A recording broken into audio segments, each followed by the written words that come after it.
Yes, guys. Yes, people. Welcome back to Chelsea Fan T.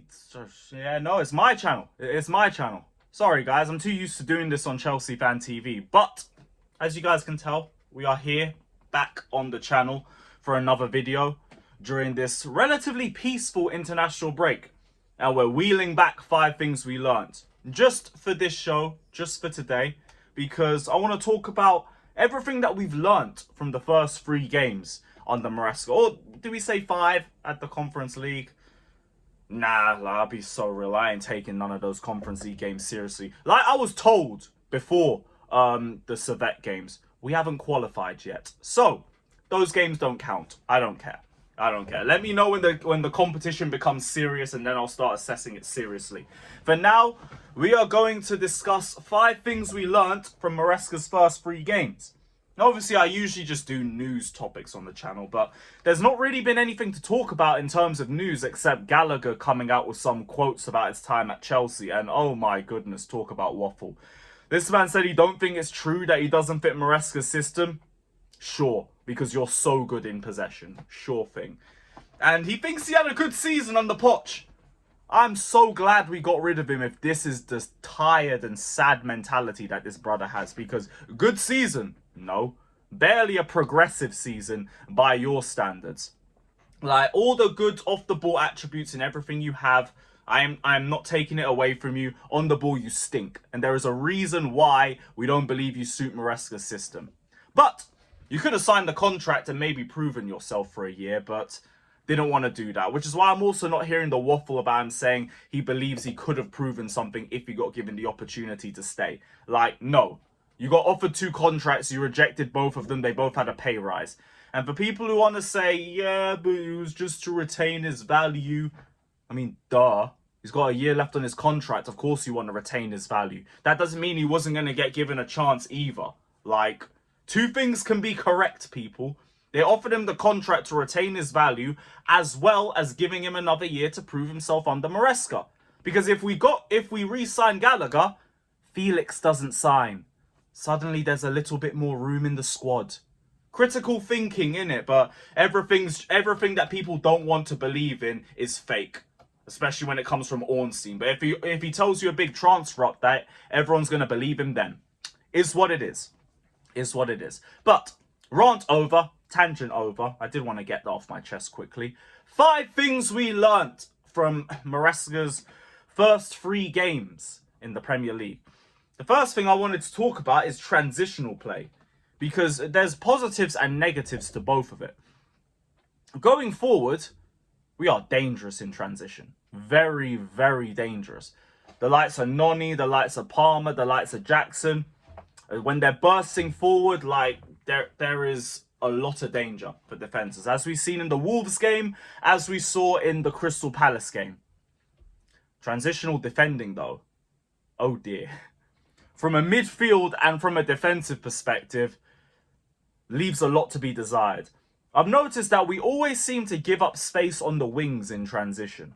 Always. Always seems to be a little red flag. The good thing is, like, Gusto and Cucurella are both quick coming back, so they're in the right position to make key blocks, as we saw in the Crystal Palace game. But it's still a little bit of a worrying point. And the midfield doesn't help. As soon as you take Lavia out of that midfield, it is dangerous in transition and not in a good way. Caicedo, good player, much better against Palace.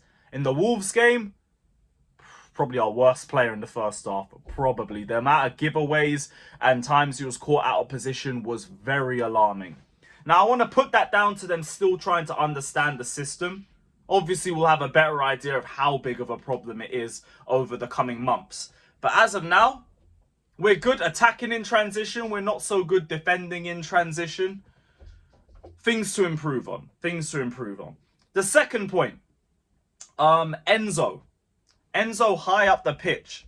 If we want to talk about problems. This, regardless of system, it doesn't work. It doesn't work. Now, I know a lot of people said we were cussing out Poch for this, and what about the same energy and all of this crap. Look, even when Enzo's high up the pitch under Maresca, it's different roles. He's being given much more touches of the ball. He's being put in positions where he can make good passes. It's just the passing is looking like it's letting him down so far. And I say so far because a lot of people are acting like I'm being overly critical of Enzo now. I just think the excuses have died for him personally, and it's now time for performance. But Enzo's a good passer. We all know this. I think his long ball stats were still good for the last few games anyway. It's just you need to be consistent at that trait. Especially for someone who isn't as agile. Especially for someone who struggles a little bit more in transition. You need to be getting the passing spot on at least 8 times out of 10.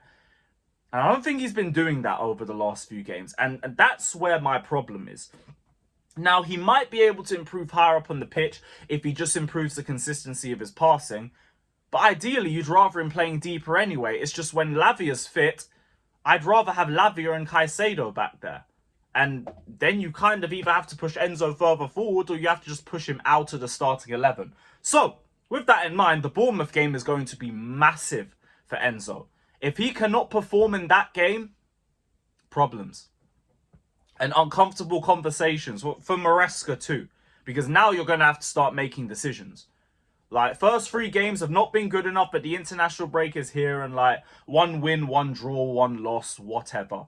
Next run of games, we have to start getting victories because after the October break, I think the fixtures start to get worse. I think that's when we get Liverpool. We get Liverpool, we get Man United, we get all sorts. I'm just bringing the table up quickly. So, yes, straight after the international break, it's Liverpool, Newcastle, Man United and Arsenal. Straight away.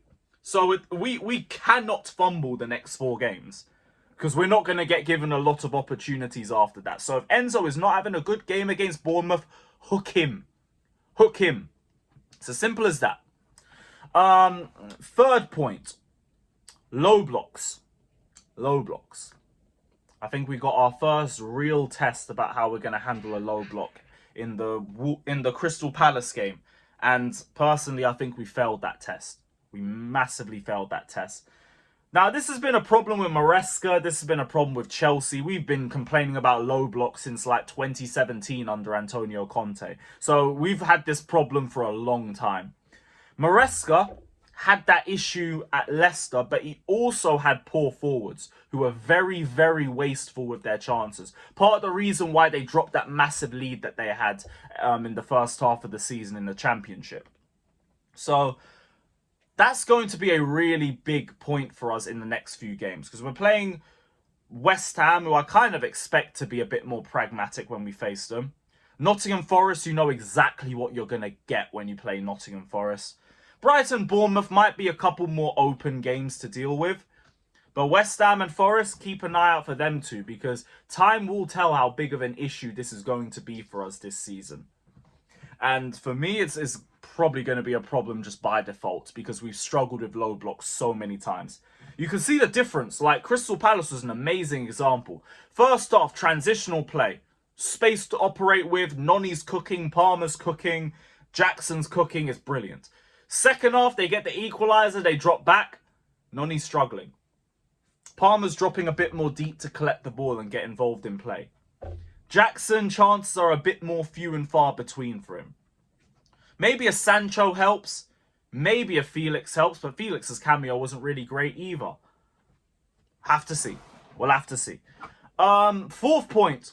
Again, feels like a little bit of a Michael Owen quote, this one. But our defence is literally going to define whether we get top 4 or not. And how they improve and how they deal with transitional plays. Now, on the wings, I've already said earlier, we kind of struggle. Both fullbacks seem to struggle a little bit with transition as well and leaving gaps in behind. The centre-backs, a very big question mark on them. Because they look like they're improving as the games progress. It's just only been 3 games, so like you can't make any big claims about it so far. But good game against Palace, against a good striker like Mateta, a physical specimen, who obviously knows how to find the back of the net. He's been on a mad run this year, and we locked him up. Even Eze, Bardo, he had to score a wonder goal just to have any impact in that game. So hopefully that we can keep that improvement over the next few matches. But I believe Chelsea's capable of top 4. The defence is only going to define how easy it is for us to do that or not. Because I do believe in our forwards. I believe in our strength. I believe in the chances that we're going to make. I know that we're going to be fine going forward. It's at the back. At the back, that's where the real alarm bells are. And that also segues pretty well into my last point. Robert Sanchez. He's actually not been too bad this season, which is crazy. I really didn't expect to be saying that. And again, it is only a few games, but there's only been like 1 or 2 mistakes. The end of the Man City game was terrible from him. Obviously had a massive part to play in Kovacic's screamer because he literally offered him the entire near post to shoot at. Wolves though, no bad goals that were his fault. Had a part to play in Palmer's brilliant goal. He's the one that found Nicholas Jackson. The Palace game was a wonder goal. I can't blame Sanchez for that at all. I know we had a debate about it on stream about, oh, we've said all this stuff about Kepa and everything with wonder goals, but Kepa ended up conceding numerous long shots. So it became a permanent feature with him. Sanchez, we ain't got to that point yet. The surface area is too low. Our biggest problem with him was playing out the back because he makes stupid passes. And I think he started to minimise that a little bit more. So I got to give him credit for that. Have to give him credit for that. Maybe, just maybe, there might be a bit of a remontada for Robert Sanchez. God, please, I beg. Because so one of these goalkeepers has to turn a corner for us. We have 10 on our roster. We are one off a full starting 11 of goalkeepers. I hope, I pray, I beg that Sanchez, this is actually a corner turn for him. But we will see. We will see. He's been pretty good so far, though, and he deserves his props for that because we are the first to cuss him out whenever he makes a mistake, and deservedly so. I still ain't forgiven you for that Arsenal pass to Rice. But Arsenal's in 2 months. 2 months. You have a chance to rectify that. Please, please do, because it's been too long since we beat those scrubs. I think it was, what, 2022? No, 21. It was 2021.